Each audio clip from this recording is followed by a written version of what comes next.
నాగేశ్వరరావు గారు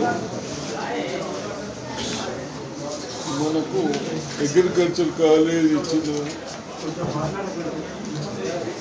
మనకు లేకుంటే మినిస్టర్ గారు మీరు రాలేదనగానే మీరు పెట్టేయండి, మేము ముఖ్యమంత్రి గారికి కన్సల్ట్ మినిస్టర్ గారికి రిక్వెస్ట్ చేస్తామంటే పెట్టాను. మన కాలేజ్ వచ్చింది, సంతోషం. అదేవిధంగా కాలేజ్ వచ్చింది కానీ ఉపయోగం ఎందుకు పడాలి, రైతులకు ఎట్లా ఉపయోగపడాలి, రైతులు ఏ పంటలు వేసుకుంటే బాగుంటుందని డిస్కషన్ చేశాం. దాంట్లో వర్షన్ ఏంటంటే పామ్ ఆయిల్ మేము 30-35 years అవుతుంది.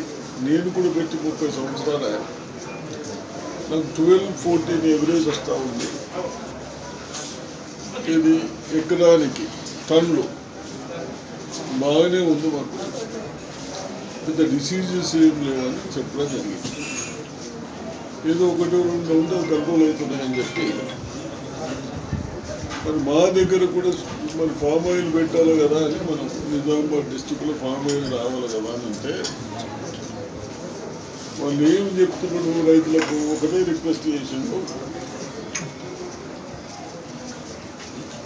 మీరు పామ్ ఆయిల్ పెట్టిస్తే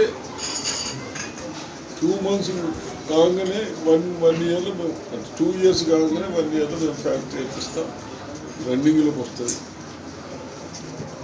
అయితే ఫామ్ ఆయిల్ పెట్టిన తర్వాత 2 years తర్వాత వాళ్ళు స్టార్ట్ చేస్తారు, లేకుంటే వాళ్ళకు వర్కింగ్ ప్రాబ్లం వస్తుందని చెప్పడం జరిగింది. అందుకొరకే ఎక్కడైనా కన్సల్ట్ ఆఫీసర్లకు ముందున మేము అన్ని సాయిల్ టెస్ట్ చేయమన్నాం. ఆ సాయిల్ టెస్ట్ చేస్తున్నాము, దాంట్లో ఏ పంట బాగుతుందో అగ్రికల్చర్ ఆఫీసర్కు మేము కూడా చెప్తాం, మీరు కూడా పండి. ఎక్కడన్నా వాళ్ళు కన్సల్ట్ ఆఫీసర్ రెస్పాన్స్ చేయకుండా మాకు చెప్పండి. తప్పనిసరిగా వాళ్ళు ఏమంటారు, 10 ఎకరాలకు ఒక మనిషి అయితే చేసుకుంటారు, ఇది ఏం పని ఉండదు అని చెప్తా ఉన్నారు. కాబట్టి మరి వాటర్ కూడా ఒక 2 inches మంచిగా ఉంటే, ఫుల్ ఉంటే 3 acres వరకు వాటర్ సరిపోతుంది. సమ్మర్లో కూడా లెక్కలు చెప్తా ఉన్నారు. కాబట్టి తప్పనిసరిగా ఎక్కడైతే మనకు వీలుందో 5 ఎకరాలు ఉన్నది, ఒక 2 ఎకరాలను పెట్టుకొని సగం పెట్టండి. పెడితే మనకు ఒక గ్యారంటీ పంట వస్తుంది ప్రతి సంవత్సరం. దీన్ని మనం అందరం ఈ ఫామ్ ఆయిల్ అనేది ఆయిల్ అవుతున్నది. ఏ ఆయిల్ మనం తినే ఆయిల్, వంటలు ఉపయోగించే ఆయిల్, అదంతా మనం బయటకు వెళ్ళి తెస్తా ఉన్నాం. బయటకు వెళ్ళి తెచ్చుకునేది మానేసి మనం తినవచ్చు. సెకండ్ ఏంటంటే దీంతో క్రూడ్ ఆయిల్లో కలపడానికి కూడా 30% ఇప్పుడు 40% పర్మిషన్ ఇస్తున్నామని చెప్తా ఉన్నారు. కాబట్టి తప్పనిసరిగా ఏమంటుంది, అవుట్ ఆఫ్ 17లో 12 స్టార్ట్ అవుతుంది. ఉన్నాయి మీ దగ్గర అవి బాగపల్లి, పూనపల్లి కలిసి ఒకటి ఉంటుంది. ఇవన్నీ అన్నీ స్టార్ట్ అయినాయి, కాకపోతే కొద్దిగానే పోయినాయి. మరి మోషన్ అంటున్నాను, బహుశా రేపటి నుంచి ఎండ బాగుంది, రేపటి నుంచి మోషన్ 17th వస్తుంది. 24th